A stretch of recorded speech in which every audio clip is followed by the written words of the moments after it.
Hi my friends, good morning. ഞങ്ങൾ ഒരു ship യാത്രയിലാണ്.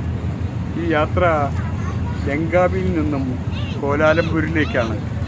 ലങ്കാവിയിലെ 2-3 ദിവസത്തെ സന്ദർശനം കഴിഞ്ഞ് ഞങ്ങളുടെ യാത്ര വീണ്ടും കോലാലംപൂരിലേക്ക് തിരിക്കുകയാണ്. ഈ ഷിപ്പിൽ ഏതാണ്ട് 400 ആളുകൾ ഉൾക്കൊള്ളുന്ന ഒരു ഷിപ്പാണ്. ഈ ഷിപ്പിൽ ആപാദവൃത്തം ജനങ്ങളും ഇരിക്കുന്നുണ്ട്.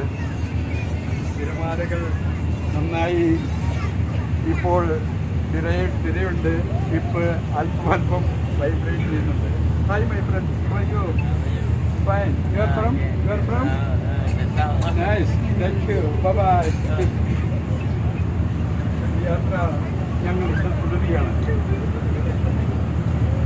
എല്ലാവർക്കും ഞങ്ങളുടെ ലഗേജ് എല്ലാം ഇവിടെയാണ് സ്റ്റോർ ചെയ്തിരിക്കുന്നത്. ഈ ഷിപ്പിനകത്ത് കയറിക്കഴിഞ്ഞാൽ ഞങ്ങളുടെ ലഗേജ് അവർ കൊണ്ടുവന്ന് ഈ ഭാഗത്താണ് ഡംപ് ചെയ്യുന്നത്. ഷിപ്പിൻ്റെ ബാക്ക് സൈഡാണ് ഈ കാണുന്നത്. ഈ സൈഡിൽ ശബ്ദം കുറച്ച് കൂടുതലായതുകൊണ്ട് ഞാൻ കുറച്ച് ഈ ഭാഗത്തേക്ക് പോവുകയാണ്. കാരണം എഞ്ചിൻ്റെ സൗണ്ടാണ് കൂടുതലായി കിട്ടുന്നത്. നമ്മൾക്ക് ആ ഭാഗത്തേക്ക് നോക്കിക്കഴിഞ്ഞാൽ പുറം കടൽ നന്നായിട്ട് കാണാവുന്നതാണ്. ചെറിയ ചെറിയ ഐലൻഡ്സ് അവിടെയൊക്കെ ഉണ്ട്.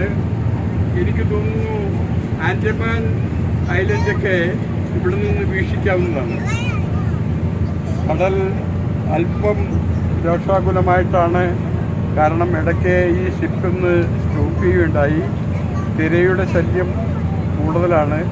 ഇടയ്ക്കിടയ്ക്ക് അടിയിൽ നിന്നുള്ള തിരയുടെ ഫോഴ്സ് കൊണ്ട് നന്നായിട്ട് വൈബ്രേറ്റ് ചെയ്യുന്നുണ്ട്. ഞങ്ങളുടെ ലൈഫ് സുരക്ഷാ കാര്യങ്ങളെല്ലാം വളരെ വൃത്തിയായിട്ട് തന്നെ ക്രമീകരിച്ചിരിക്കുന്ന ഒരു വലിയ നൗകയാണിത്. ഞാൻ ഈ ഷിപ്പിൻ്റെ പുറകിലേക്ക് പോവുകയാണ്. എൻ്റെ ജീവിതത്തിൽ ഒരു ആദ്യത്തെ ഷിപ്പ് യാത്ര എന്ന് തന്നെ ഇതിന് പറയാം. കാരണം ഞാൻ പുറംകടലിൽ ആദ്യമായിട്ടാണ് പോകുന്നത്. ഇതിൻ്റെ ഒരു ചെറിയ ഒരു ഭീതിയൊക്കെ എനിക്കുണ്ട്.